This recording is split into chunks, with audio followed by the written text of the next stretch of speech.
Welcome to Sunday Sermon on Hughes the World. I'm Graham Hughes. Nice to have you with us this morning. Apologies in advance because my internet connection there's a very good chance that my internet connection might go what the Oxford English Dictionary would describe as tits up at any point during the stream. And for that, I apologise. I'm out on a holiday at the moment in Scotland, near Loch Lomond, to the north of Glasgow. And so the internet here isn't 100% reliable. It's been pretty good, except when I needed to rely on it, and then it wasn't very reliable. But in the chat, we have Witchy Wisdom. Great to have Witchy Wisdom in the chat. We've also got Diz. Also awesome to have Diz always in the chat. It's always lovely, to have Diz in the chat. She's brilliant. We've got Cuthbert in the chat as well. We've got Simon Smith, Acro Dave. Got Liam Fairhurst as well. Thank you all very much for joining me this morning. All you need to do if you'd like to join in with the chat is hit the subscribe button. And I know it's going to feel like we've gone over some of this stuff before, but we're going to have a deep dive today into Nigel Farage's and Refux finances over the years, because a lot of stuff, it's a bit like Trump's lies, there's just so much of it, it's hard to keep up. But in the meantime, I'm just going to set up a super chat goal. And if we get five super chats in the next hour, I will unleash the confetti cannon. And if you want, I'll do our special bin of bin face cannon, binfetti. If you want that, we've got Boba Fetti, we've got binfetti, we have confetti. Okay, so Ryan's in the chat as well. We've got Perineum in the chat as well. Sid and Liam, hello. Billy Kershaw, hello. Morning Badgers, hello. How you all doing this morning? So we're going to just talk about the fact that Refuck, as I call them, Reform UK PLC, Refuck presents itself as an insurgency against the corrupt political establishment. But I'm going to argue in this video essay that they are the corrupt political establishment. Further than that, they are not just the political establishment, they are the establishment full stop. They are headed up by a man, Nigel Farage, who went to a private prep school. So from the age of, 6? He went to a school where his parents paid thousands of pounds a year for him to go to that school. Yeah. Then he went to a private secondary school, which cost tens of thousands of pounds a year, at which he was singled out by the teachers for being racist. One notorious instance saw him singing Hitler Youth songs as they marched through the nearby town while he was a student at the private school. Now, Nigel Farage didn't go to university, as far as I know, because he didn't need to. We see this a lot with privately educated people. They don't need to go to university. We do. The rest of us do. Normal people do. But for the upper echelons, the private school mafia, they can give or take it. When people want to give a list of university dropouts, not high school dropouts, university dropouts who have done well for themselves, they're nearly always 100% from privately educated background. They already have the family connections. They already have a rich uncle who can lend them £50,000 to start their business, whatever that might be. You sometimes hear about school dropouts, people who were kicked out of their posh private school, but it never did them any harm. And you've got examples like Lawrence Fox, you've got examples like James O'Brien, and from one extreme to the other, I guess. But these people have done really well for themselves, despite the fact that they were kicked out of school. Some of them didn't go to university, didn't matter, because they were always going to land on their feet. And Nigel Farage is one of these people. Its financial history of Nigel Farage reveals a political operation that is repeatedly sustained by wealthy patrons, private companies, outside earnings, undeclared benefits, undeclared earnings, suspicious activity reports, and in one case, proven Russian bribery. If it walks like a duck, waddles like a duck, and quacks like a duck, it's probably a duck, right? Anyway, not every disputed payment is evidence of a crime. I must say that before we get started, but it is evidence of a grift. A grift isn't necessarily a crime, but he is the grifter supreme. He really is. Dr. Strange is the sorcerer supreme. Nigel Farage, Dr. Twat, is the grifter supreme. There is one greater. who is Donald Trump. He is the ultimate grifter that has ever lived in all of human history. There has never been a grift on the scale of Donald Trump. It took the East India Company at least a few generations before it accumulated the kind of wealth that Trump has accumulated in the last year of him being president of the United States of America. However, we'll move on because we're talking about Britain here. We're talking about Farage. And the central issue here is whether voters can identify who finances Refuck, who finances Nigel Farage, and the political activity carried out around them, around Refuck, around Nigel Farage. So let's talk about Farage's financial timeline, because I think it's good to start back at the beginning. Nigel Farage served as an MEP from 1999 until the United Kingdom left the European Union in 2020. He later wrote that the European Parliament's old travel allowance scheme paid a fixed amount regardless of the actual cost of the journey. Farage said he exploited the difference by buying cheap advance flights while claiming the full allowance, describing the arrangement as playing the system. So he from an early age, well, early for him, I think he was born like middle-aged, he has, from a long time ago, he has bragged about gaming the system to his financial advantage. And this is a theme that you'll see time and time again with Farage. In 2013, Farage admitted that he had established a trust on the Isle of Man. Why would you do that? You know, it's a bit of an untrustworthy thing to do for a British MEP to establish a trust on the Isle of Man. He said the offshore arrangement had he created it on tax advice. It was a mistake and it had not benefited him financially. Now, you can tell that this is a lie because it's something that Nigel Farage said. In 2018, the European Parliament docked his salary after auditors concluded that EU funds intended for parliamentary staffing had been improperly used. He only got like half a month's salary docked, so it wasn't like a big thing. A lot of one of the big problems that we have in a society that levies fines for criminal acts or for financial impropriety is that if it's not a percentage, if it's an actual figure like half your month's wages, or because it's part of the EU, or it's a fine for driving too fast down the road or parking in the wrong place, it disproportionately affects people on low incomes, and people on huge incomes don't give a shit. In the same way that water polluting companies like Thames Water, they pay the fine because it's cheaper to pay the fine than to fix the problem, to fix the issue. Our person impersonator, are you okay? Free Wales says, good morning, lovely people. Oh. Do we need to encourage more Andy, bear with me, and Harriet the Plumber type MPs? Less Oxbridge types. Look what that show have taken us, says Kimberly. Well, I mean, Andy Burnham did go to Cambridge. So yeah, God bless them then. I don't know how well Hannah Spencer comes across in interviews and things. I worry that she might come across to certain voters as a bit like the Greens answer to Liz Truss. And I don't mean that in a horrible way. I don't mean that in like she's evil like Liz Truss is. I just mean that the way that she comes across to some people watching might not be as wholesome. I don't know. Well, wholesome, that's not the right word, is it? It might not be as positive as the rest of us when we see someone who's just a normal person on the TV talking about politics. There are some people out there who sort of go, oh, well, they don't know anything. They make assumptions, which worries me a little bit. But I mean, it was good on the Greens for proving a point, which is that Reform thought they had that by-election in the bag, and they didn't. The Greens won it.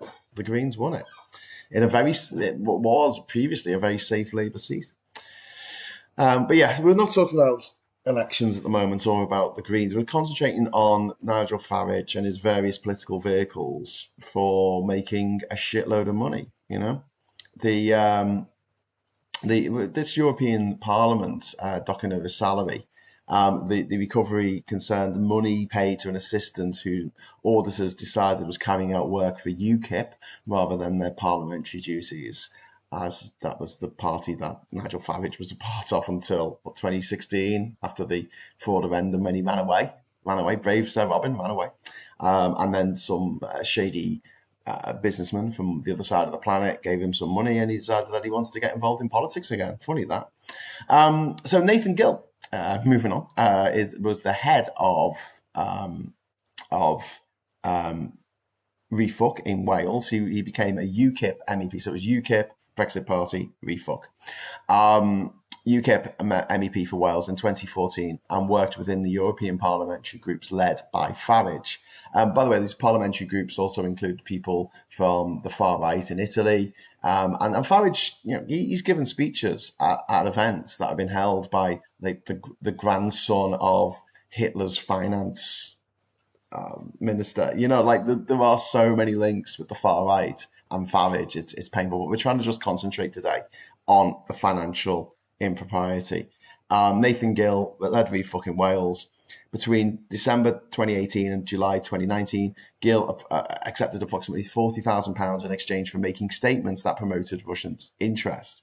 And what's interesting about this is he pled, guilty to 8 bribery offences in September last year, and he was sentenced in November to 10 years and 6 months in prison. Well, a lot of the things that he said in Parliament were very similar to things that Farage said as well.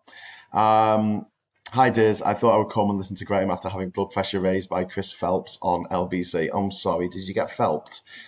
He is a tit. He is a monumental tit.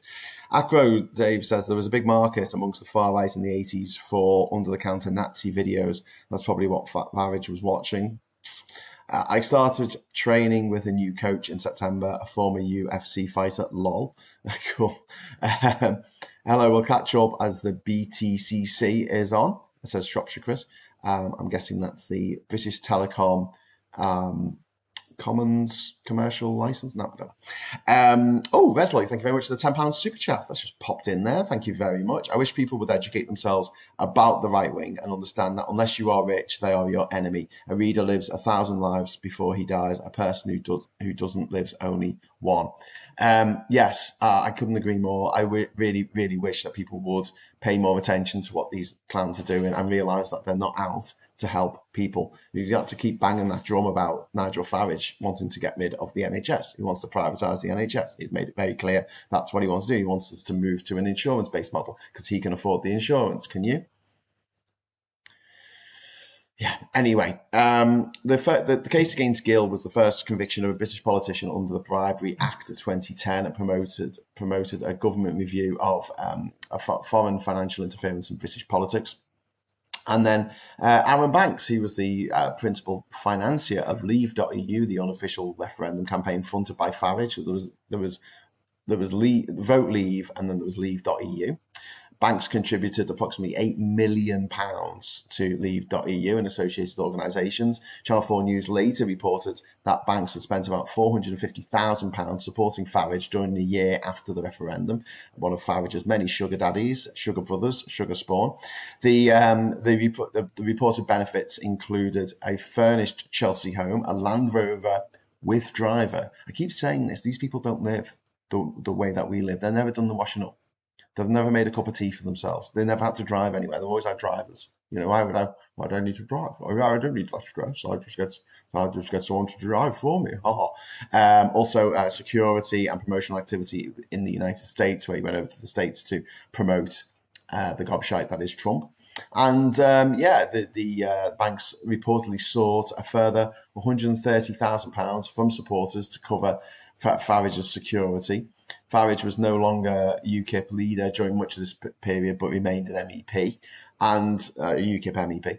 And the benefits were not initially declared to the European Parliament because he's a crook. And he said he needed it for security, but his security couldn't stop him getting a couple of milkshakes thrown over him.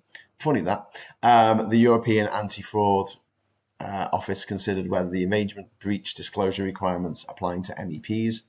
And that brings us on to George Cottrell. George Cottrell was working for UKIP during the referendum campaign and became closely associated with Farage. This is Posh George, the son of a Playboy, penthouse model, a booby model. In 2016, US authorities arrested George Cottrell at Chicago O'Hare Airport. He pled guilty to wire fraud arising from an undercover investigation into money laundering. Cottrell was imprisoned in the United States and released in 2017, despite Reform's subsequent insistence that he had held no formal party role. He continued to appear alongside Farage at political events. There's photos of Farage and Tice and Cottrell and Gill all together, all of them hanging out together. Incessantly, like even after this arrest, they are seen together. And then we've got Richard Tice's company from 2017 to 2020. Richard Tice and Brexit campaigner John Longsworth established Leave Means Leave Limited in August 2017. The company campaigned for a harder form of Brexit. Longworth departed in January 2020. Tice later renamed the company Britain Means Business and became its sole owner and controller. The company subsequently became an important vehicle in Refuck UK's election financing. And we're going to get onto this soon because there's been breaking news about this over the last day. The Epstein files are making a return. Someone was unalived the other day as part of the case. Also, the courts have demanded the government unredact certain names by July 2026. Ooh, that's not far away, is it?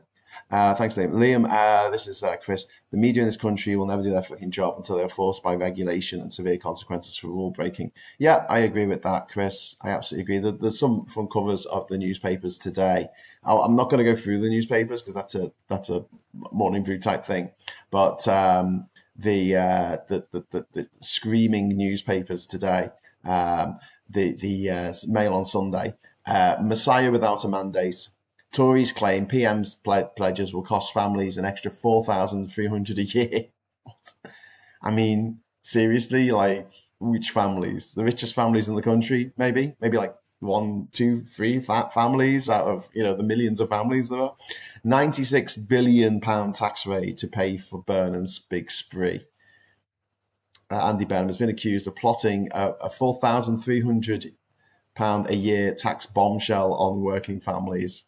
I just there was a clip from James O'Brien that was doing the rounds this week, and it was him saying for the next few years, all you're going to hear from the right-wing press are, we don't have enough money for this. Why is he doing this? He's going to put the taxes up if he does this thing.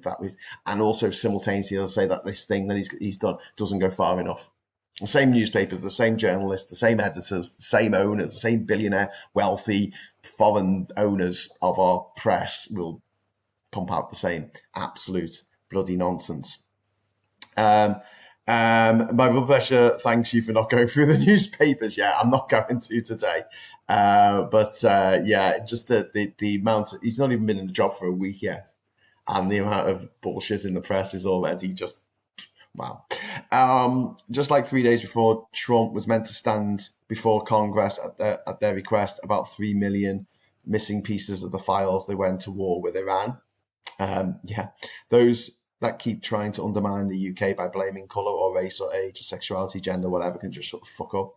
Being great and British is because of the land we all walk on, the air that we breathe, the history that we share, the struggles, the battles, the wins, the losses, all felt by us together as a nation, the British. Yeah, if you come here, you are British. If you make this your home, you're British. I've got no problem with that whatsoever. And these people who were at the CPAC conference last week, Liz Truss's abomination of a conference, and they were saying things like, they were being interviewed by people who turned up, to do joke interviews with these dickheads. And they were like, so we want to stop people coming to this country for economic gain. Yeah. And like, except for the people here, right? Oh yeah, except for them. Last time I checked, the upper middle class and upper classes are not fucking working class. Well, Chris C, it's working people. That's the expression they used. And another one of Starmer's issues that he had, let's call them issues, is that he kept referring to working people. I don't think that was a handy word expression to use because it excluded pensioners. They're not working, although I'm sure in their brains a lot of them think they are. But also, the majority of pensioners aren't working. Obviously, some pensioners are still working. That that is something that I don't an expression that I don't think he should have used. Working people, and that can mean anyone. Like that can mean like the upper class who do write a 100-word column for a newspaper, talking about jobbers or something. Do you know what I mean? It's like, okay, you're working, right? You're really at the coalface there, Tarquin. Anyway, so going back to Richard Tice's company, this company, Britain Means Business, became an important vehicle in Refug's election financing. This was before Refug actually existed. This was back when it was the Brexit Party. Meanwhile, in 2019, Christopher Harborne entered the picture, or at least we know this is when he entered the picture. It might turn out further down the line that he actually entered the picture a lot earlier than this, but he gave £10 million to the Brexit Party before the 2019 general election. The Brexit Party was later renamed Reform UK. Harborne lives in Thailand and has extensive interest in cryptocurrency and aviation. His wealth is linked in part to ownership interest in the company behind the Tether stablecoin, which provides money laundering services for the Russian petrostate, Russian oligarchy, Russian dictatorship, Russian autocracy, Russian shithole under Vladimir Putin. It's sad, like Russia doesn't have to be a shithole. You know, it could be somewhere where you ski in the mountains in the morning, and then go down and sit on a nice beach on the Black Sea in the evening. You know, and have some delightful vodka. But here's the reality: most of the vodka that we like doesn't actually come from Russia. And Russia's got absolutely nothing going for it because of Vladimir Putin's obsession with the past. I mean, this guy is absolutely 100% cockaloop obsessed with a failed experiment, which was the Soviet era. He thinks that the Soviet Union breaking apart was the greatest tragedy of the 20th century, a view that he shares with Owen Jones. Weirdly.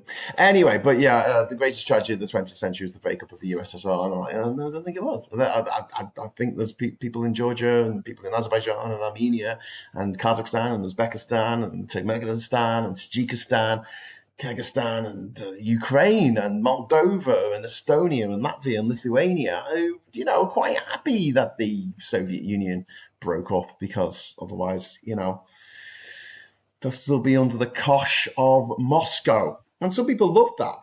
Some people loved the idea that Moscow had all this power over millions and millions and millions of people who spoke different languages in different countries, different parts of the world. But some of us who kind of anti-imperialists, we don't think that that's a good idea. No matter who the imperialist is, we don't like the idea of places having a bloody empire. Trust us, we're British. We've gone through it, all right? It's embarrassing.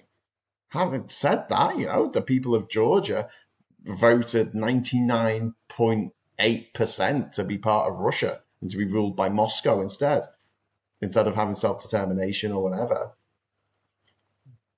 I wouldn't argue against that, but I don't think that's the case.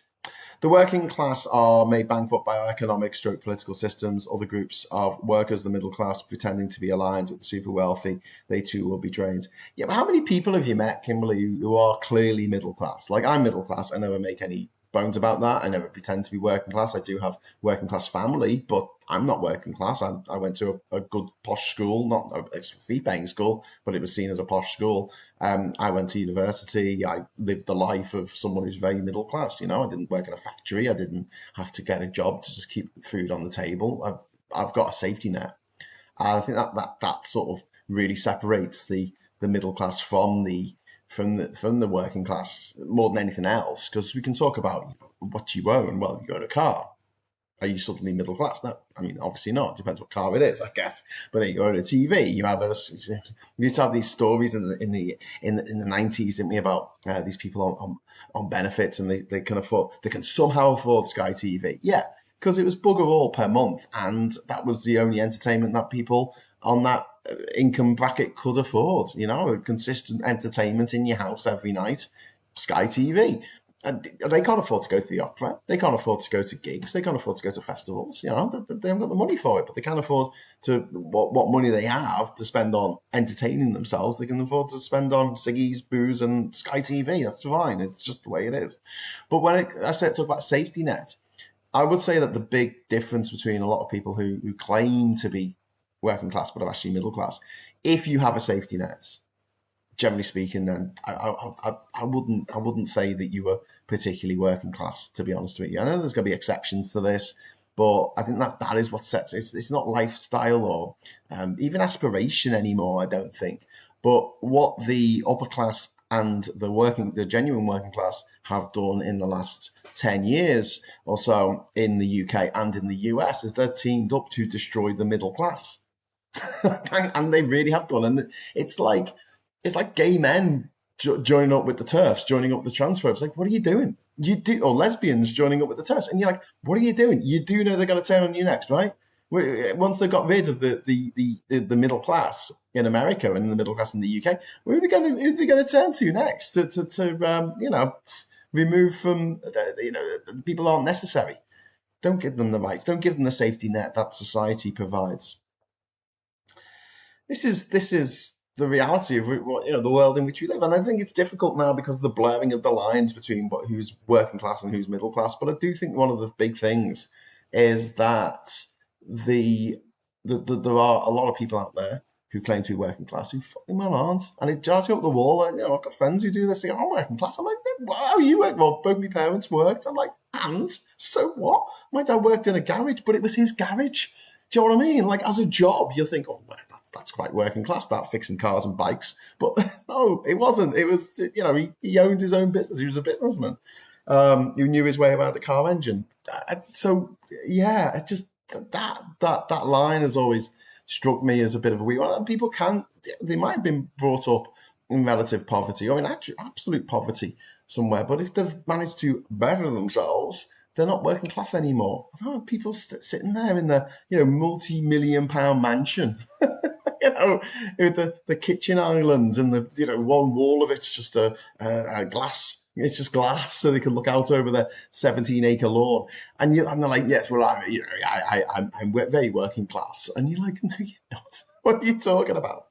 But yeah, it's an interesting conversation to get into, and I'm sure we'll argue about it in the chat where the lines of demarcation are. But it is interesting that there are a lot of sort of people who are working class who think they aren't, and there's people who aren't working class who think they are. It's a weird thing. And you never get anyone in the middle class who thinks that they're part of the aristocracy, because we've got such a regimented aristocratic system in the UK where it's all dukes and duchesses and counts of Monte Cristo and all that bullshit. But the reality is we have a neo-aristocracy, and I put the dividing line, as you know I do, on if your parents paid £30,000 a year for your education.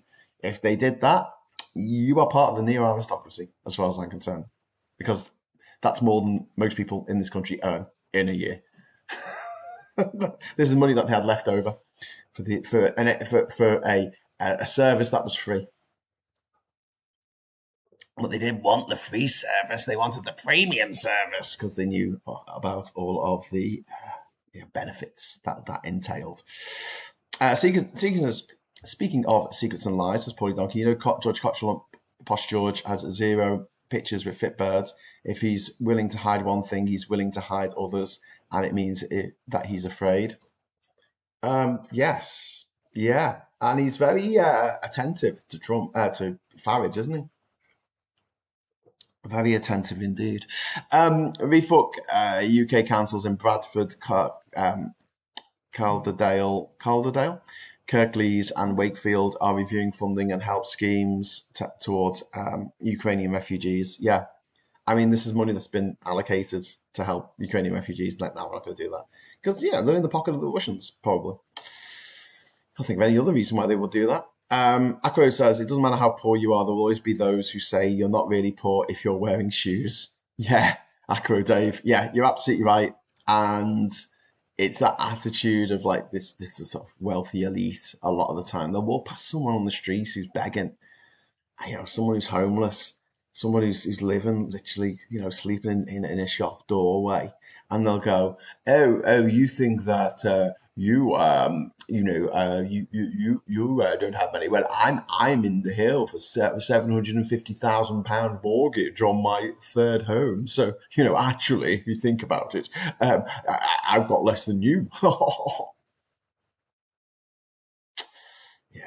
everyone's got a sob story, and everyone's got like a little fucking. No matter how well, like, the no matter how many spoils life has provided with these people with. I'm thinking of J.K. Rowling and Elon Musk and Trump and Farage. All they do is fucking whine. They're just the whining generation. Oh, generation's a bad word to put it, but they're the cohort of whiners. Rich, grifty whiners. What are you doing today, JK? Oh, I'm going to whine about something on the internet. Oh, okay. Nah. Do you know what I mean? Like, just, nothing down for them. I hope they get taxed into oblivion. I hope Trump goes to jail. But, I don't think it's going to happen anytime soon. There's only one way they can get rid of Trump, and it ain't going to be by elections, if you know what I mean. Anyway, but we're not talking about that today. We're talking about Nigel Farage and Richard Tice, Christopher Harborne, the largest donor to Farage-led political organisations. He's also made subsequent donations to the Tory party as well, which is interesting. He's playing the Tory party and Refuck off against each other like he's Clint Eastwood in A Fistful of Dollars because, whatever. Fistful of Dollars based on the Japanese movie Yojimbo, the Akira Kurosawa movie, which I've got to tell. A funny little thing about that is that it was actually based on a book by Raymond Chandler, I think it was. No, Dashiell Hammett, called Red Harvest, about an agent who worked for the Pilkington Detective Agency. True story. George Cottrell was romantically linked to Georgia Toffolo. Out of the jungle, she was thinking of Boris J the whole time. Right, I'm back. It needs to place a whoosh order as running low on basics like bread. Person says, my rule was I needed to get at least one chore done before another coffee. I'll be lurking while I use my time gamefully. Anyway, so yeah. So this one individual, Christopher Harborne, just, huge position across competing parts of the British right-wing grifters. And what's interesting is that he was probably the broker behind the deal between the Tories and what was then the Brexit Party under Farage to not run MPs in Conservative constituencies. Pinkerton, that's it. Pinkerton Agency. He worked for the Pinkerton Agency. It's funny because when I read Red Harvest, I had in my head Fred McMurray. That was the actor that I had in my head. And I don't know if they made a straight up movie of Red Harvest. It's good though. It's about a guy who comes to town and plays two sets of gangsters off against each other and then walks off with all the money at the end. Sorry, spoilers. Gunslingers, I guess, in the Old West. Samurais in old Japan. I flatly refused to pay £2 for a loaf of bread from the petrol station. It's fair enough. Trump is already talking about running for a third term, which he can't do. Oh, God help us, says Resler. You can do it. You absolutely can do it. We were talking about this yesterday. You can totally do that. Who's going to stop him? Congress? No. The Supreme Court? No. No one's going to stop him. No one can stop him. He can do what he wants. America's system is fucked. And until they recognise that, and after Trump's reign of terror ends, decide that should never be allowed to happen ever again. This is the country that, after the fantastic rule of Franklin D. Roosevelt, who brought America back from the brink, the Great Depression, he created the American middle class. It didn't really exist before Franklin D. Roosevelt. They decided to honour his legacy by banning any other president from running more than twice, winning the presidency more than twice. But yeah, Trump will get back in, guarantee it. All the billionaires in the world want him to get back in. They've made an absolute killing. You talk about how much money Trump's made since he got re-elected. Well, that's insignificant next to the amount of money that the gobshites that funded him have made. They made an absolute bloody killing, including the pump and dump scheme that was the SpaceX initial public offering of $135, went up to $200. Now it's below $100. So if you invested any money in that company, you've lost money. And some pension funds and automatic, some wealth funds that automatically buy into stocks on the Nasdaq, they've all lost money. They've all lost money on SpaceX. But sorry, I'm playing with my mic here. But who hasn't lost money? Nigel Farage, Donald Trump, Elon Musk. Have made loads of money. Then we can talk about money earned from Farage's public profile, so GB News. He's made an absolute fortune. By September 2025, his parliamentary declaration showed nearly £400,000 in GB News income since entering the Commons. That was just over a year. In just over a year, he earned £400,000 going on GB News to promote himself and his party. Talking about promoting himself, Cameo, he did all these messages. And he recorded videos on 212 days when the House of Commons was conducting parliamentary business. Not that he ever goes to the House of Commons or Clacton. The publicly available videos have generated at least £375,000, according to The Guardian, excluding private recordings that could not be counted. Purchasers repeatedly tricked him into reading extremist slogans, obscene phrases, and messages supporting people convicted of criminal offences. Because he didn't quite know what he was talking about. He didn't care. He just took the money and said whatever they gave him money to say. And as was pointed out by Marina Perkis, if he'll say up the rar for 80 quid, what would he do for 5 million? That is the gold promotion, which is worth mentioning. The parliamentary declaration said that the company Direct Bullion has paid him a total of over £685,000. One payment of £270,000 covered a maximum of 12 hours work over 3 months. Nice work if you can get it. And analysis of the Commons Register found that Farage has accumulated more than £2 million in declared outside income and benefits after becoming an MP. And when his salary as an MP, which is nearly £100,000, was on top of that.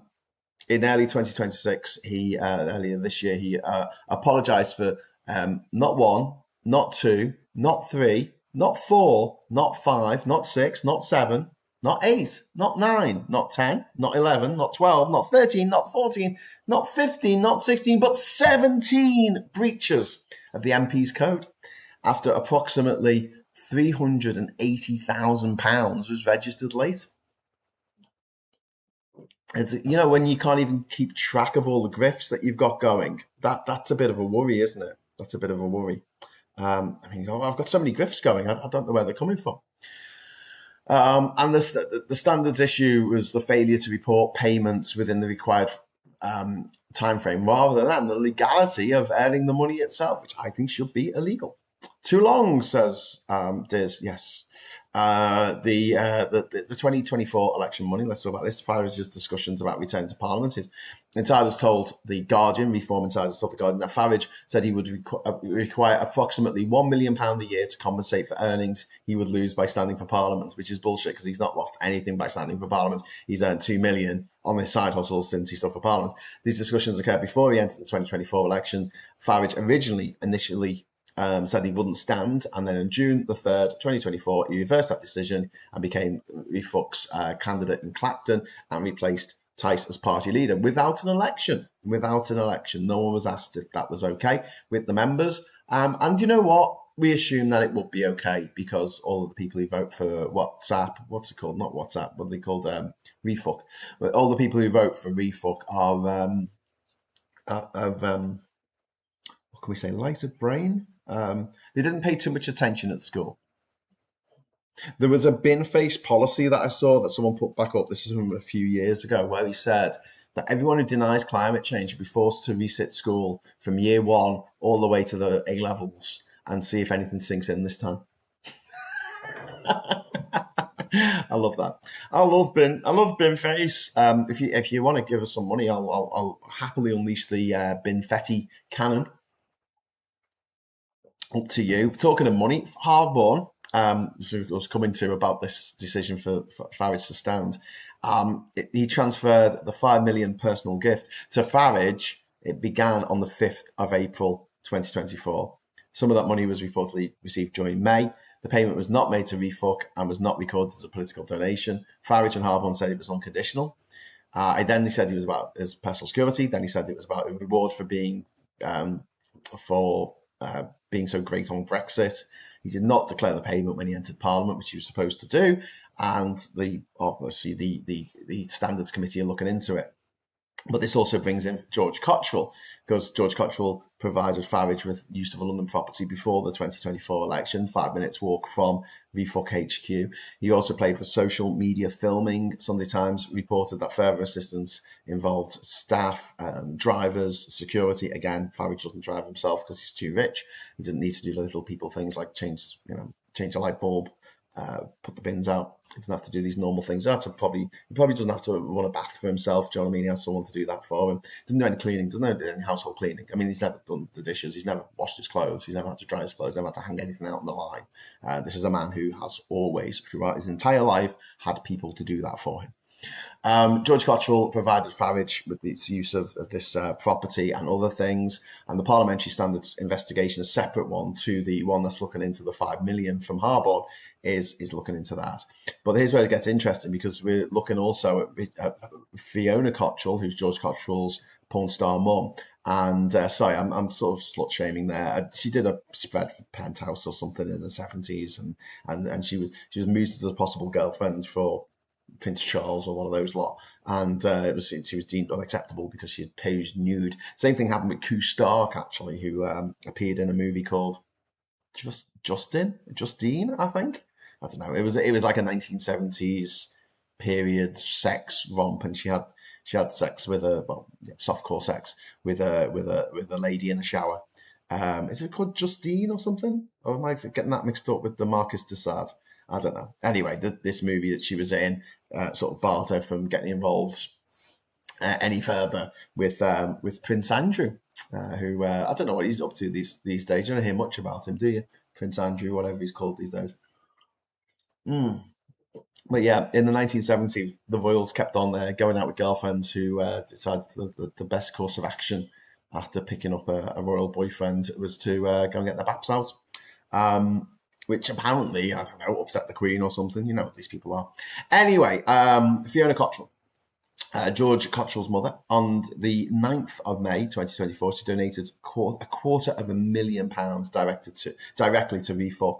A second direct payment of the same amount was recorded on the 29th of May. Those donations exceeded £500,000. The police are examining whether she was the true source of her money, because it doesn't look like she was. She wasn't earning enough. She didn't live in a house that was that expensive. Do you know what I mean? Like, there wasn't any clear way that the money was coming in. And then there's in June 2024, just a month later, Fiona Cottrell transferred £1 million, to Tice's company. So she's given 500,000 to Refuck direct, and then she gives £1 million to Tice's company. The money passed through a British account belonging to OneFi, which is an Australian foreign exchange platform.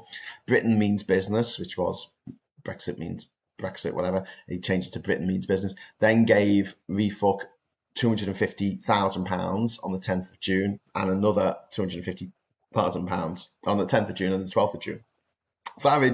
Tice said he independently decided to contribute half the money he received to his company. The remaining £500,000 stayed within Britain Means Business. The structure meant that the Electoral Commission failed to register Tice's company as the donor rather than... it did register Britain Means Business down as the donor rather than Fiona Cottrell, because she had paid into his company, and this is triggered a suspicious activity report concerning the movement of that money, and the National Crime Agency sought assistance from an overseas partner to establish its ultimate origin. Meanwhile, Refuck's UK bank account was frozen for approximately 2 weeks during the 2024 general election campaign. The restriction included polling day and prevented the party from making or receiving payments through that account actually during the general election. Why did this happen? Well, the Electoral Commission reports that the freeze began shortly after the second Britain means business donation to refuck. No public authority has established that the donation caused the freeze, but the bank has not publicly disclosed its reason, and financial institutions commonly decline to discuss individual customers because of confidentiality and anti-money laundering obligations. And the only reason why they would normally do this is because of anti-money laundering obligations kick in automatically. And these dodgy motherfuckers who are taking money from God knows who. I say that money came from Fiona Cottrell, but we don't know who gave it to her. Like there was something to do with this Australian trading company, money trading company. I mean, we just don't know. Nobody knows. Well, I guess someone working for the National Crime Agency might know. But it's all really, really dodgy. This is not how politics should work. This is all very cloak and dagger. This is not the future political stance that we want. And Peter Miller, thank you so much, Peter, for the £10 super chat. Small contribution from a boomer. Oh, thanks, Peter. That is really kind of you. I'll be nice about boomers today. Some of them are all right, like Peter, and my mum is all right as well. And there's a few others. There's a few others in the chat as well. You're all awesome. And yeah, Kustark, the film, 1976, Emily. Okay, there you go. I have to explain that appearing on my internet history to the other half. Emily. And it's like a woman's name, wasn't it? I thought it was Justine. That was the Marcus de Sade film, wasn't it? Kustark was also in Star Wars. She played Cammy, a friend of Luke and Biggs. Nerd alert, says Aquadave. Yeah, I knew that. I've seen it. It's on my box set. I've got the ultimate, what is the ISS, the big Star Destroyer from the Return of the Jedi. It comes in like a black tin, and you open it up, and it's got like 4 VHS tapes inside. It's got the movies, the originals, not the special editions, the originals, and it's got a VHS tape that's just pure behind the scenes. It's got all the scenes that were cut from the movie and all that kind of stuff. But yeah, she did play Cammy in one of Luke Skywalker's childhood friends in Tatooine, in a scene that was then seen as extraneous. Is that the right word? It was unnecessary. And George Lucas's wife, who edited the film magnificently, ex-wife, she's no longer with us, unfortunately. But she edited together and said, "No, we don't need that." So we don't get the backstory with him knowing Biggs Darklighter. Anyway, Ryan, thank you very much for the £5 super chat. That's very, very kind of you. That's very kind of you. Thumbs up. Yeah, the Star Wars connection. That's like 6 degrees of Star Wars, isn't it?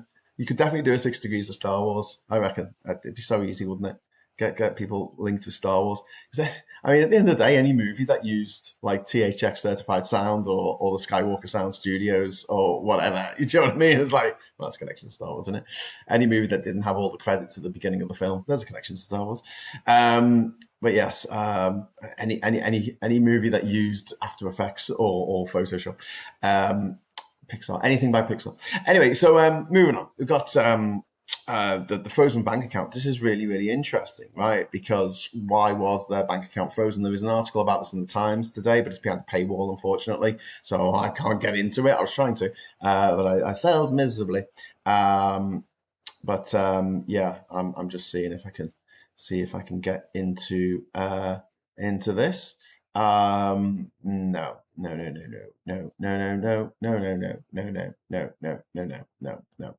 Anyway, so yes, thank you very much for Ryan Burke there. And Sue Reed is claiming that the right wing terrorist plot against his Islamic event in the UK wasn't real and spun by leftists. Yeah. Anyway, so just look quickly at the present investigations, right? I don't know whether that means the investigations right now or whether it means the presents that were given to Nigel Farage and his mates by very wealthy foreign-based businessmen who wanted to skew the system, put the thumb on the scale in their favour. We've got Metropolitan Police involvement in the Electoral Commission as referred to the donations case to the Metropolitan Police. Detectives began their investigation in February last year, so it's been going on for a while now. The inquiry concerns Section 61 of Political Parties, Elections and Referendums Act 2000. That provision covers the concealment of an impermissible donor and false information about the amount of identity of a donation. Fiona and George Cottrell have been interviewed under caution. Early investigative evidence has been obtained by the CPS, the Crown Prosecution Service. No arrests have been made so far, but yesterday it was reported that it was confirmed actually that the investigation covers all 4 of the £250,000 payments, 2 from Fiona Cottrell directly and 2 indirectly from Fiona Cottrell, but via Britain Means Business. Refuck UK and Tice say that the party followed Electoral Commission requirements and described the reporting as politically motivated. Yeah, the reporting of this investigation has been going on for the last 18 months. Yeah, it's politically motivated, mate. Yeah, sure. Why not? Yeah. Meanwhile, in a separate investigation, the National Crime Agency, at least 4 suspicious activity reports have been reported involving transactions associated with senior refuck figures or their supporters. That includes concerns about the Harborne gift and the Cottrell to Britain Means Business transfer. The NCA receives millions of pieces of financial intelligence and does not treat every submission as evidence of an offence. To say that, just to keep the legal people happy. But Farage and Tice complain that their confidential information had been leaked. Like this is the old thing of like, well, I may have committed the murder, but the real criminal here is the witness who testified against me, not the person who committed the murder, which is, in this case, Farage or Tice, both of them. The agency opened an internal inquiry into the possible disclosure of protected material. The leak investigation is separate from the examination of the underlying transaction. So the investigation is still going on, but they're also having another investigation because they have to. And this smacks of do you remember a few years ago when Farage lost his Coots bank account and he wanted to get it back, so he made a big thing about it? Why did he lose his Coots bank account? Well, because they didn't want to do business with him. But apparently, under a democracy, what you can do is you can go on the front cover of every national newspaper and demand that you get your bank account back. Because that's what happens to most of us when we lose our bank accounts. We can do that. Anyway, so the Electoral Commission also looking into this. The Electoral Commission checks whether political donations originate from permissible sources, such as registered electors and qualifying UK companies. It can refer suspected criminal offences to the police when they fall outside of its own enforcement powers. Refuck argues that every recorded contribution passed its donor vetting procedures, but then when you put the words refuck and vetting procedures together, I mean, they don't normally make good bedfellows. do you know what I mean? Like they're usually vetting procedure. You have vetting procedure. That's interesting. I didn't know that. And then the unresolved question here is whether the named donors were acting with their own money as conduits for someone else. And then we've got the parliamentary standards, so also looking into this.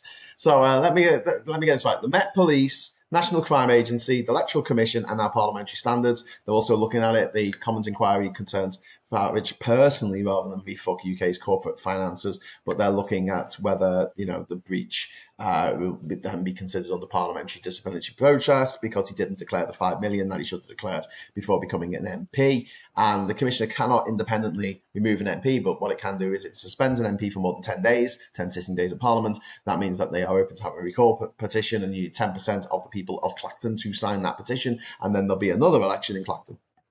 I think he's gambling that people will be exhausted after this by-election in Clacton, and they won't be able to get 10% of the population of Clacton to sign the recall petition to potentially get another election because they'll be exhausted from the last one. But I mean, I don't think that's the case. I think they, in any given cohort of people, you'll find 10% of people who will just do anything that you ask them to.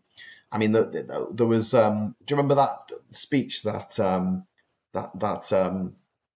Theresa May once gave, and the letters were falling off behind her? I mentioned it the other day. Do you remember when she started coughing and then someone handed her a P45? Yeah, 10% of the people polled at that conference thought that the speech went well. That's all you need to know. You get 10% of people to do anything. So yeah, I think the recall petition will go ahead. I think that there will be another by-election later this year, which has been predicted by pretty much every single major political party, and that's why they're not standing in this by-election in Clacton. Poor old Clacton.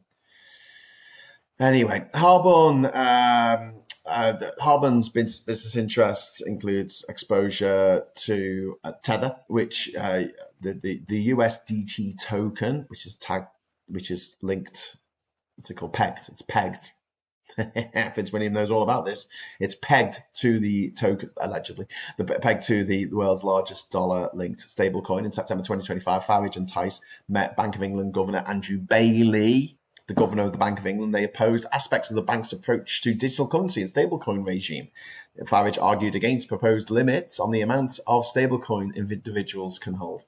He lobbied on behalf of the man who gave him $5 million for no reason. Yeah, okay.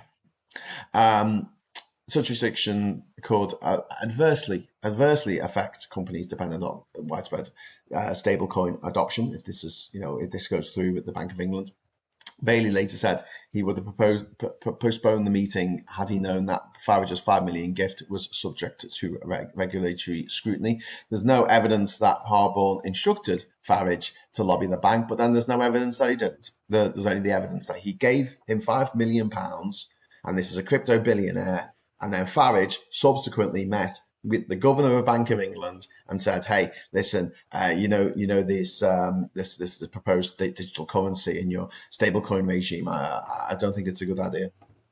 Absolutely independent of the $5 million that some guy who's up to his fucking back teeth with this this cryptocurrency lark. I mean, Anyway, so yeah. The absence of disclosure meant Bailey and the public could not assess the potential conflict when the meeting occurred. Let's talk about some other donor relationships, because this hasn't covered as much. We've got JCB, that's JC Bamford Excavators and related interests have donated substantial sums to Reform. Lord Bamford is famously a Brexiter, huge donor to the Reform Party and the Conservative Party. This is a man who went to private school, of course he did, and he pulled himself up by his bootstraps of that £30,000 a year school that he went to, and managed to make some money. Farage promoted the company's Pothole Pro machine as a solution to road repairs. He appeared at party events using the vehicle. Farage and a staff member travelled by helicopter to JCB's Staffordshire premises. Refux said flights were paid for at a commercial rate and created no declarable benefit. This case illustrates the need to disclose clearly where political endorsement ends and commercial promotion begins, because this is where you have elected representatives being paid by these people who own companies to do things that promote the companies and therefore swell the coffers of the people who are paying them. Here you go, I have £5 million, Nigel Farage, and you do something for me that will earn me £5 billion. Then we've got Ben Delo, the cryptocurrency billionaire. Ben Delo has donated £4 million to Reform. He's also financed the Sanctuary, a Westminster base used by several right-wing political and media projects. His support places another major cryptocurrency fortune within Refux donor network. Then we've got the odious Crispin O'Day. Refux accepted £10,000 from the hedge fund manager Christopher Crispin O'Day, privately educated, of course. You're going to see a link here between the fact that Farage is privately educated, Tice is, Banks, Aaron Banks is, Andy Wigmore, Daniel Hannon, Isabel Oakeshott, Posh George Cottrell, Christopher Harborn, literally everyone I'm talking about in this story, every single one of them went to a posh private school. Every single one of them has never had to do anything for themselves in their fucking lives. They've had someone to make themselves a cup of tea. Yeah, they have a little bell, they ring the little bell. Hey, darling, could you make me a cup of tea? Could you make me a cup of tea? Oh, cool. Never had to take the bins out. Never had to do the school run. Never had to do the normal things of life. Never had to wire up the TV so it works, Definitely never had to scrub around the back of the sofa for 20p to put on the meter to get the lecky back on. Never had to do that. Or scrub around the back of the sofa for 10p so you could ring up BT and tell them that your phone's out from the payphone across the road. Never had to drive down the old dock road looking for pallets to burn. to keep warm in the winter. Never had to do that. And genuinely, these people do not live in the real world. They live in a rarefied bubble. All of them. Anyway, O'Day, odious O'Day. He was done for sexual assault because he's a grim bastard. This is after allegations of sexual misconduct have been made against him. He donated £10,000 to Refuck. So when they say protecting our women and girls, I don't really understand how this is protecting our women and girls. Anyway, and then we've got the fossil fuel and climate interest. Refuck has received extensive support from donors linked to fossil fuel businesses, billionaires, organisations, oligarchs opposing, guess what? Climate policy, net zero. During the same period, the party abandoned its earlier limited support for emissions reduction and made opposition to net zero a central policy. Donations do not themselves prove that a donor purchased a policy. However, I mean, you don't need to be a genius, do you, to link this stuff? And Refuck has instructed representatives to describe the donations investigation as an establishment stitch-up. Party figures have attacked the police, the regulators, Parliament, and the media, rather than providing a complete public account of these, the financial irregularities that have come from all sides by the looks of things. Farage resigned his seat in Clacton, triggered a by-election before the standards inquiry had concluded, and it won't conclude unless he comes back as an MP. Major parties declined to contest that voluntary contest because they said that a later parliamentary suspension would create a recall petition and we'll have to do this whole dance again. What's the point? What's the point of spending our party money on running in Clacton when there's got to be another election later in the year and another by-election? And Refuck's defence relies principally on three arguments. That is, the money was personal, the support predated Farage's election, and officially registered donors all passed the required checks. And I think that all three of those are bullshit. First of all, money being personal. Crypto billionaire gives $5 million to Farage. Farage stands as an MP, and then as an elected office in this country as a member of Parliament for Clacton-on-Sea, he had a meeting with the governor of the Bank of England to talk about cryptocurrency. Specifically to talk about cryptocurrency. Okay. The support predated Farage's election. You've got to declare up to 12 months before you're elected. And officially registered donors passed the required checks. Yeah, well, we talked about that vetting already, haven't we? I mean, it's a nonsense. It's an absolute nonsense. Hey, listen, I'm going to wrap up in a few minutes' time. If we get 2 more super chats in, I will release the confetti cannon, which will be awesome. But yeah, all hail Count Binface, says Resloy. Couldn't agree more, mate. So let's talk about the potential political and legal consequences here. A prosecution would require evidence that someone knowingly concealed impermissible source or supplied false information about a donor. Investigators must trace the original ownership and control of the money, not merely show that it passed through several accounts. But it doesn't look like Cottrell had the money to do this, Fiona Cottrell, and she gave the money to Richard Tice's company first, and then Richard Tice's company gave half of it to Refuck. That is really, really dodgy, Conviction could expose individuals to criminal penalties and cause severe reputational damage to Refuck. Any charging decision will be made by prosecutors after reviewing the evidence gathered by police. For Farage, a finding that he breached regulation rules could lead to an apology, repayment, suspension, or another sanction determined by Parliament. A common suspension, at least 10 days, as I've said, could activate the Recall of MPs Act. 10% of eligible constituents in Clacton sign that, and we have another by-election. HMRC could separately demand tax, interest, or penalties if it's concluded that the hard-won payment was taxable remuneration rather than a genuine personal gift.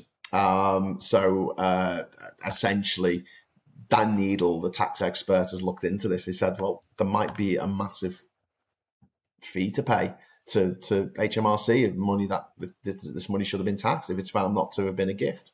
If there is a quid pro quo there, that can be found by looking at Farage's subsequent actions of running as an MP and then having a meeting with the governor of the Bank of England, which I can't stress enough. There's no way out of this. Like, this guy was given $5 million by a crypto pro, and then he went to the governor of the Bank of England to talk specifically about crypto and talk to the Bank of England about doing things that would be in the interest of his crypto pro, who gave him all this money. For Tice, police are examining whether Britain Means Business was a genuine donor or an intermediary from Fiona Cottrell, and who gave her the money, we don't know. They're looking into it. And don't forget, Fiona Cottrell is the mother of George Cottrell, who has already spent time in jail in America for wire fraud, right? And this is the only, because they have like plea bargains in America, and this is what they had to make stick. But the reality is, this guy, he was advertising how to launder money on the dark net. He actually published a book called How to Launder Money, for Jesus Christ. And then some coppers pretending to be drug dealers said, we need to launder some money, we're drug dealers. And he went, yep, no problem, I'll sort you out with that. And he was planning to do that for the drug dealers and then steal the money off the drug dealers. Yeah, these are the kinds of moral people who we want running the show. Yeah, definitely. Morals, eh? Remember that? A personal gift is, say, £1,000 max, not 5 million. Well, exactly. I mean, there's the $5 million question, as people say. But yeah, if investigators establish that the arrangement concealed another source, the consequences could extend beyond personal embarrassment to, for Tice, to criminal liability and party finance sanctions. And then for refuck, the immediate political danger is a loss of credibility amongst voters. But unfortunately, most voters who vote reform do not pay attention to stuff like this. They don't pay attention to politics.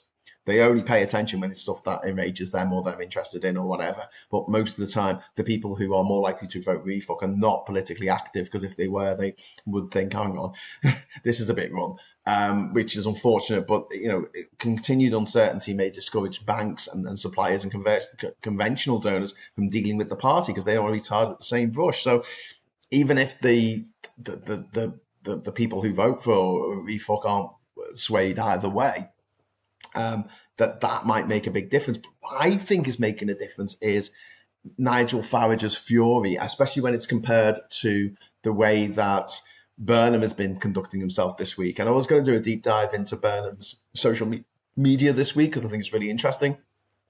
Trying different pub bar snacks with his new chancellor and all that, John Healey. And I might do the show about that next week, because I really do want to get into it, of like the changes he's made to his like social media stuff.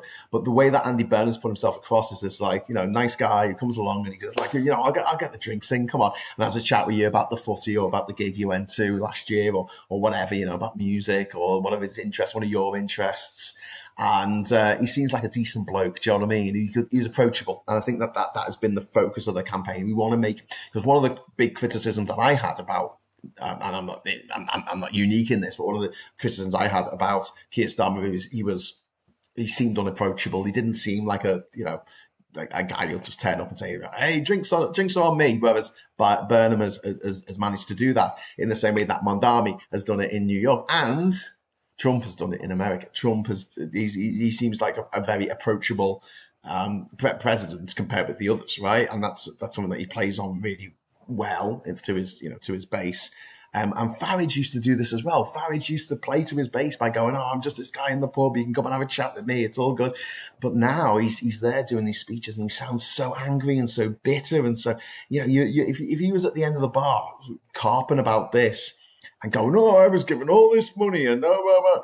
I know everyone's just got to take steps back away from him, aren't they? I mean, I would. I don't want to talk to someone at a pub who's just going to whinge about stuff. God. The lifestyles of the rich and famous, they're always complaining. Have you noticed that? They're always complaining. Resloy! Oh, Resloy has joined the channel! Oh, yay! We got someone to join the channel. Hurrah! Thank you very, very much. Welcome to the channel. Welcome, Resloy. Resloy, you let's just say new member. Let's just ignore the S at the end of that. But thank you very much to Resloy. That's very kind of you. Superdrug should be prosecuted under trade descriptions. You can't even get an ordinary spliff, never alone a super one. Very good. I like that. I'm just going to wrap up now. So if you just get two more super chats in, I will be able to fire off the confetti cannon before we go. But yeah, so a party seeking government must demonstrate that its candidates, accounts, compliance systems, and policy making are not controlled through personal relationships with multimillionaires, billionaires from other parts of the world, which are made invisible to the voters who are voting these people in or to public office in our country. If you care about democracy, if you care about Britain, then this should alarm you. And if you've got anyone in your family or extended friend network who still thinks that Farage has got something to say for the future of the nation, please set them right. Please set them right and say he's just in it for himself and give them all the evidence. I mean, the biggest evidence, £5 million was given to him by a crypto bro, and he then went and met with the governor of Bank of England. What do you think of that? What do you think of that? No, get them to tell you what they think of it. Do you think that's acceptable? Do you think that's something that all politicians should do from now on? Would they be happy if Andy Burnham did that? Would they be happy if Zach Polanski did that? I won't ask them. Meanwhile, the Metropolitan Police should complete the donations investigations without the political interference and publish as much of it as the law permits. The National Crime Agency should clarify whether existing safeguards adequately identify foreign or disguised political funding, which I don't think they do. The Electoral Commission should receive stronger investigative powers. I've always felt this for a long time, since they didn't even look into the 2016 fraudulendum. Including faster access to banking information and larger penalties for serious offences and serious violations. Sorry, quite offences, violations.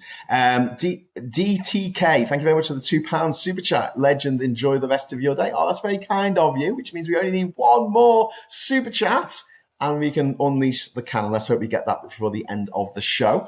Political parties should be required to establish the ultimate beneficial source of substantial donations rather than relying solely on the name attached to the final transfer. Because as we're seeing with Fiona Cottrell, George Cottrell, who's made all this money from criminal activity, may have given it to his mum, and then she might have given it to Richard Tice, which then Richard Tice's company, but it was only Richard Tice's company that was listed as one of the donors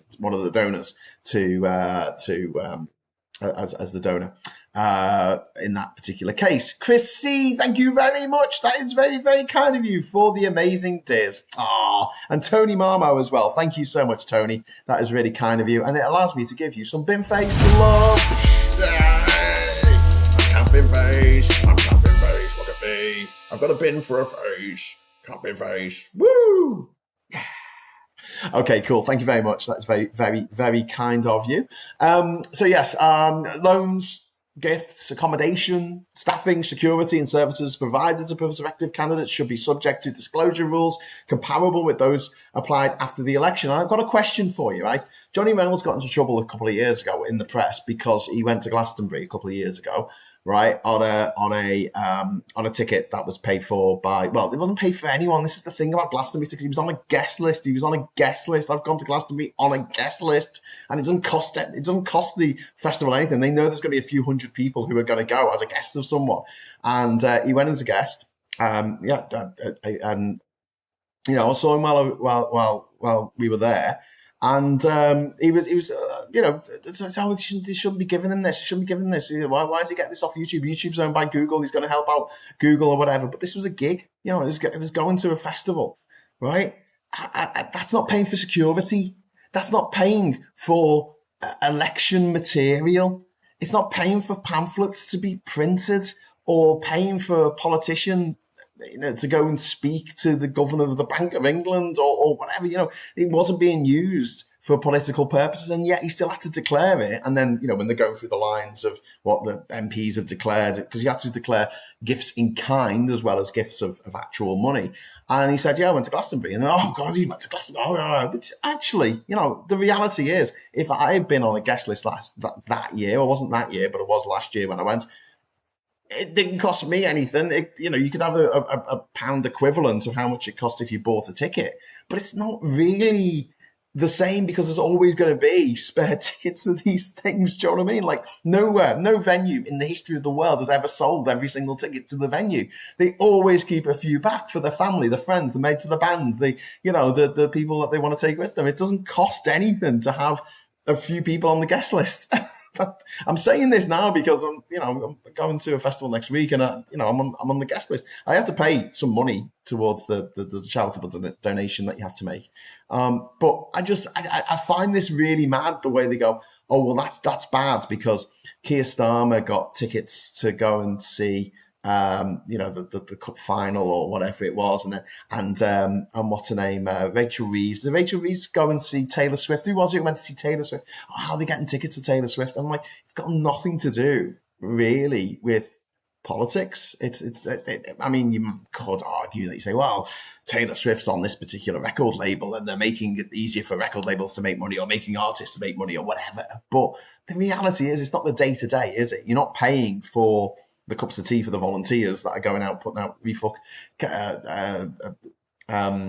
what's it called, leaflets through the door. Now, when we had the election, was it the election? Or maybe it was the election a couple of years ago. There was a refucker who put a pamphlet through the door. Didn't door knock. It was just a refuck pamphlet through the door. And I opened the door and I went, "What's this?" And he went, "Oh, it's from Reform UK." And I said, and he was only a young lad. He was probably about 17, 18 years old. I said, "Are you getting paid for this?" And he went, "Yeah." Which I found interesting because I've delivered flyers for Labour, for Lib Dems, for Plaid Cymru, for the Greens in the past. I've never got paid for it. I've never even thought about getting paid for it. But someone's given refuck money to that lad, and presumably hundreds like him around the country were giving out these flyers. Who paid for the flyers? We're supposed to know, but we don't. So yeah, this is an issue. This is a huge issue. The right-wing press are already attacking Burnham, man of the people look, by pointing out how much his clothes cost. Desper saw what? Yeah, I noticed that. The front cover of one of the newspapers said that his T-shirt cost like 200 quid. No, it didn't. It fucking didn't. Hey, listen, TK Maxx exists. Yeah, £200 T-shirt. Honest gov. Thanks. I had a collapsing wall after the plaster fell off. The wall had a radiator, so that got took off. Wall replastered, and I've been painting the repaired wall. Oh, wow. Well, at least you've been industrious. I'm sorry that all happened, but at least you're getting it sorted. The right-wing press are already at... I've read that one. Count Binface for the win. Absolutely. Count Binface. So yeah, the threshold for reporting major personal gifts to senior party figures should not depend on narrow arguments about whether the recipient was technically an MP on the date of the payment. I mean, I think that they should ban these donations coming in for. I mean, how can it not be quid pro quo? There has to be a limit put on it. There has to be a limit of something sensible. There has to be. And then, meetings involving politicians and regulators should declare relevant donors or commercial interests before the discussion even begins. They go and meet the governor of the Bank of England. They need to be talking about this. And the government's foreign interference review should examine the broader networks around Gill rather than treating this convicted intermediary of the Russian, the government as the entire operation. No, I'm sure you need to investigate friends of Nathan Gill as well. Refuck should independently publish audited accounts explaining the ownership movement of final use of every disputed sum, or every sum actually. And Farage, Tyson, Cottrell should provide a coherent account supported by documents rather than dismissing every investigation as a conspiracy when it's not. Refuck's problem isn't that every donor has been proved corrupt or transactional criminal. Its problem is it's a party claiming to rescue British democracy has repeatedly required journalists, banks, regulators and police to discover financial relationships that it did not voluntarily explain. Why would you not explain that? If you've got nothing to fear, why hide anything? Those with nothing to hide... Sorry, those with nothing to hide have nothing to fear, which is words that you often hear authoritarian right wingers say. So yeah, I hope we're quite comprehensive on what's been going on here with Refuck and all these party donations, and they are sinking into the mire, and I'm hoping that some of this will break through. And I think that it's not just the financial side of it. People don't really care about that. We've seen that with Trump. They don't, people who vote Trump don't care how much he games the system. But it's Farage getting ratty about it. I think that's going to do more damage in the long run than anything else, because people are going to see him and go, I don't want to have a drink with that man. He's a bitter old man. I don't want to have a drink with that bitter old, soggy-faced, melted, welly, bollocked-faced foghorn of ignorance and whining. We don't like hearing whining here in the UK. All right, so I'm fed up of it. Don't whine. Don't whine. Just buckle up, get on with it. All right. Well, I mean, we can whine, but we're not elected to public office. Anyway, so thanks very much. Chris says, it's always been the way when it comes to celebrity or wealthy people attending events. It is costed into the ordinary ticket prices. The Titanic made its money from third class, not first class. Yeah, that's very true. That's very true. But, you never have a story, do you, about the royals attending Wimbledon and how much it would cost an ordinary bob to get that box? Do you know what I mean? Like, that's... I'm not normally a fan of nothing to hide, nothing to fear, but politics is a different gravy and needs to be held to higher standards, always the way. Yeah. I just think it's ironic that they say that repeatedly when it comes to like voter ID or having CCTV everywhere or AI controlling every aspect of our lives. Oh, you've got nothing to hide, you've got nothing to fear. And you're like, yeah. Anyway, I'm going to get going now. I'm going to try my best to do a Sunday night social tonight, but my internet's not the best, and normally around 8 o'clock at night, the internet goes a bit crap here. I think it's because lots of people are using the internet all at the same time to stream where we are. As a result of that, I might not be able to do it. So I'm going to try to. I'm going to attempt to do it. So please join us at 8 o'clock tonight for that. If it all goes horribly tits up, I might try and do it later on in the night, because then the internet might be better. So what I want you to do, first of all, please give us a like if you like this content, if you like this video this morning, if you liked having a chat with each other, if you like this channel existing, please give us a like. Subscribe to the channel if you're not already subscribed. And I mean, if you're watching this on catch up and you get to watch a live show, you'll be able to join in the chat immediately if you're already subscribed. And if you are subscribed, hit the bell notification icon, because I'll put something up. I'll either put a post up or I'll put the video, a preemptive video up to say, not preemptive video, what's it called? Where it says Graham's going to go live in X many minutes or whatever. I'll put that up later today, and you'll get a buzz in your pocket if you've turned on the notifications. So please do that. I try not to be too annoying. I know, like people are like, oh, justification. I'm getting all these notifications. What's your justification for these notifications? But I try my best. I try my best to keep it all entertaining. And, can you please just have a nice day? Whatever you're doing, just have a good time. And I watched Hunt for the Wilder People last night again. The Sam Neill film. I miss him, man. I miss him. It's been a week. It's been a week since we lost Sam Neill. And he was one of the good ones. Why do we live in a world where Sam Neill is gone and Trump still exists? Anyway, okay, so in the meantime, hopefully I'll see you later today. If not, tomorrow, definitely 9 o'clock, we'll be doing Morning Brew. And until then, I'll say thank you so much for watching. Hello, good evening, welcome, and goodbye.